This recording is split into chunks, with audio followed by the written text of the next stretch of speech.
I set up 2 of my friends, but now he's been catfishing me by pretending to be her on her phone to check up on our friendship, and after getting caught, he's convinced her that I'm the problem.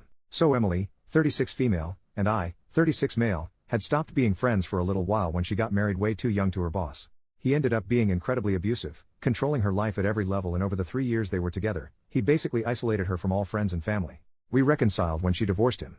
Around this same time, I attended university and met my now wife early on. We were assigned to the same floor in halls, and we've been together for 17 years now, and she's become really close to Emily over the years. Also at university I met a guy named George, 36 male, in my course. We were part of the same friend group but didn't stay in touch until we coincidentally ended up working together a good 10 years after graduation. I ended up introducing George to Emily and they started a relationship. A year or so later they moved in together.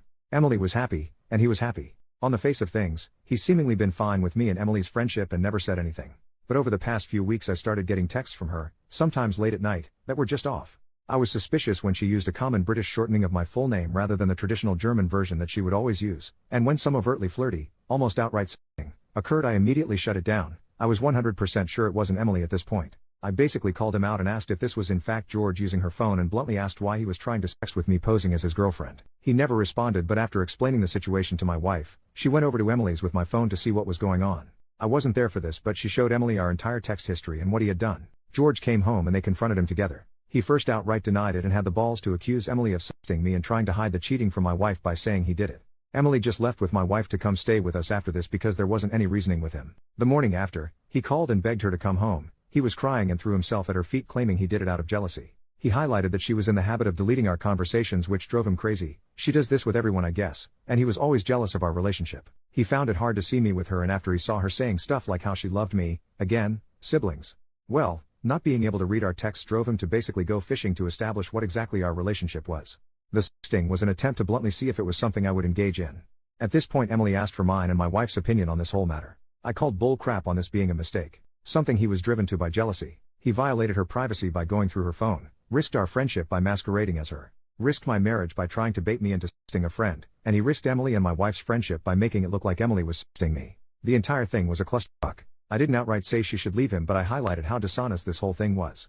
She eventually went back home and I didn't hear anything for a few days, but Emily eventually revealed to my wife that she had functionally forgiven him. My wife worked out from the conversation what had happened. He had basically flipped the script on me by playing into fears from her marriage. He described me as another controlling male trying to dictate who she had a relationship with. He encouraged her to make her own decision, not bad advice in theory, but she had to ignore me because I didn't have her best interest at heart. I was controlling her like her ex. My wife quietly pointed out that he was in fact being like her ex, not me. He was driving a wedge between her and family. At this point Emily just gave up. Said she couldn't win, couldn't decide between the man she loves and her brother, so screw it. Let's pretend it never happened. We haven't really spoken since. Apparently part of forgetting this ever happened is also giving into his worries about our friendship. Every time I try and bring up what he did, I've either been ignored or told to stay out of it. Honestly, this pisses me off that he's gotten exactly what he wanted. He's stopped us talking. I know I can't force her to break up with him, but it's seemingly a catch-22. I can't push her to make a decision about what he did whilst he's got her convinced I'm controlling her. I rarely see George at work and he's rightly kept the heck away from me. I was tempted to bring my sisters into this clusterfuck, tell them what happened, they love her like a sister too, and see if they can talk some sense into Emily, but that's somewhat manipulative too. So any advice here? Let shitty sleeping dogs lie? Try and get her to deal with what he did rather than sweeping it under the rug? First update. So, I followed the general advice of just leaving the entire situation alone. I agree any interference from me or my family would be manipulative and controlling, even if we mean well. So, I haven't really spoken to Emily since slightly before Christmas, but her mother contacted me a little after New Year's to ask if I knew what was going on with her. Emily's cousin back in Germany had contacted her mother saying she had turned up on her doorstep, having flown in from the UK on the 4th after apparently breaking up with George. According to her mother, Emily had come back to our hometown for the holidays. She brought George and at some point they ran into her ex-husband at the pub. For context, we grew up in a tiny village in the ass end of nowhere. There's literally nothing to our village but a pub, a post office and small supermarket. Her ex still lives where we grew up. So this is all information relayed to me by Emily's mother, but apparently at some point George approached Emily's ex-husband and asked for some advice. George is familiar with the story of their relationship and know how controlling he was, and why they divorced.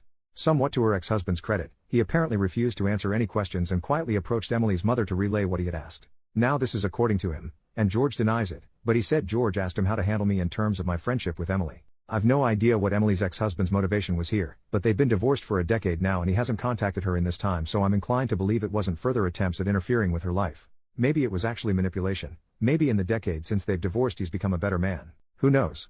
We're all inclined to believe that is what was asked, despite George denying it, because how else would her ex-husband know he had an issue with me recently? He isn't in contact with anyone who would know about the recent issues.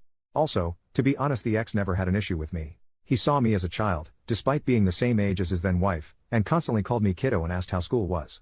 It would be a very specific shot in the dark on his part to assume George had an issue with me without George saying so himself. So, her mother told Emily what George had tried to do and pointed out that her boyfriend is now trying to emulate her ex-husband's behavior and encouraged her to confront him over this and also what happened over the last month rather than ignoring it.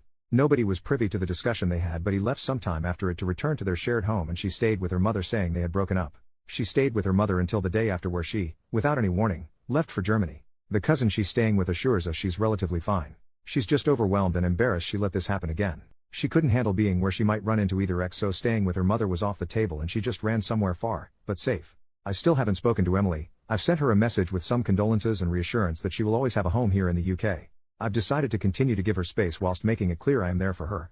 She hasn't responded, but I assume this is just out of awkwardness over what happened and how technically George was once my friend. He hasn't spoken to me either and I haven't seen him at work at all. So yeah, not a happy ending per se. It shouldn't have taken her abusive ex getting involved for a resolution, but as people predicted, George was being abusive and he would repeat that behavior. I suppose it was relatively painless that he showed his true colors so emphatically without much further abuse. This could have dragged on. Thanks for the advice. Me staying out of it didn't make this any easier for her, but it probably avoided making it worse. Second update, I jumped the gun a little with the previous update, and looking back I hadn't actually spoken to Emily and it was all second-hand information. Given this whole thing has now been entirely sorted in the 3 months since it happened, I thought I'd actually give an actual full resolution. So, Emily came back to the UK just before the country was locked down and moved in with us, reluctantly. We grabbed some beers whilst we hashed out exactly what went down from her perspective. I apologized for going behind her back and speaking to her mother about it all. Situations like this are never helped by information being relayed through other people, and I asked if she wanted to go through it all start to finish. Basically, she buried her head in the sand the day she found out he had been trying to s me as her. It was just too much. She couldn't win. She either lost the man she loved, and the lifestyle she had, or lost her brother. I assured her she'd never lose me, but she revealed she low-key hated the fact she let herself be taken advantage of like this twice and couldn't face me having not listened to my advice. She also mentioned that breaking up with him would inevitably land her on my doorstep for support, and that made her feel bad also, hence escaping to Germany and not talking to me about this. This went deeper and she opened up about her insecurities, how she regretted never going to university, instead marrying her abusive ex-husband, and how she feels like an accessory to other people's happiness.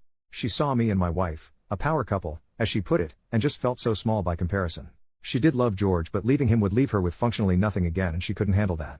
We talked about this a lot. I revealed I was aware my support of her could be a problem. I was feeling like I had made their relationship awkward by being so involved in her life. It might have been hard for George feeling like her boyfriend whilst I was there picking up her tabs, doing the DIY and basically acting like a father coddling his child. I asked if my, with retrospection, financial support of her tied into this feeling of inadequacy, like I was dragging her along for my ride, and she said it was a problem. She felt trapped when the relationship ended because she had no independence or true control. Whilst I would never use my position to control her, she would still be living by someone else's good graces. She felt she needed to stand on her own 2 feet, be her own woman rather than relying on a man, no matter how much she loved and trusted him. That way her decisions would be her own, rather than under some level of duress. In the same way a child wants independence from her parents, she feels she finally needs independence from me. So we came up with a game plan. Now the lockdown has obviously made this harder. She is still living with me and my wife currently, but the plan is she's going to go back into education. She was capable of attending university, had the qualifications, but decided not to due to marriage. My financial security was really born of an inheritance I had after my father died. Life insurance. I used to not have to worry about rent during my extended time in education and early career. I bought a small flat with it that I still own. I've decided to pay it forward and put her in a similar situation by letting her use my flat, which is currently unoccupied because it's only been rented to students due to its proximity to 2 universities. Yes, this is me financially supporting her, but in a strictly limited way. No more covering errant bills, paying for holidays, or footing the bill when we socialize. She will not pay rent, but she will cover all bills on the flat, and she moves out the moment she's working. She didn't love the idea of me owning her home, but I called it my last act as that guy in her life, the pseudo-brother, father, sugar daddy, best friend. After this we'll just be independent siblings and best friends. She will be moving soon. We'll need her room after all, since my wife is now 5 months pregnant. Turns out she's been pregnant since late December and all this started. As for George, he swears up and down he never asked the ex-husband to handle me. He claims he asked how to be fine with me. It wasn't seeking advice how to deal with me. It was seeking advice how to be fine with me the way her ex-husband was. Could be true, who knows? It's irrelevant ultimately. Though we recently found out George moved a girlfriend into the house him and Emily used to share, and here's the kicker. It's a longtime friend of his. Emily is fairly certain he never cheated on her, but she out loud laughed when she found out he's romantically living together with a longtime friend 3 months after the breakup. The dude's insecurity was likely born of his own feelings for a friend. He was getting close with a girl he was friends with, so he projected that onto me and Emily.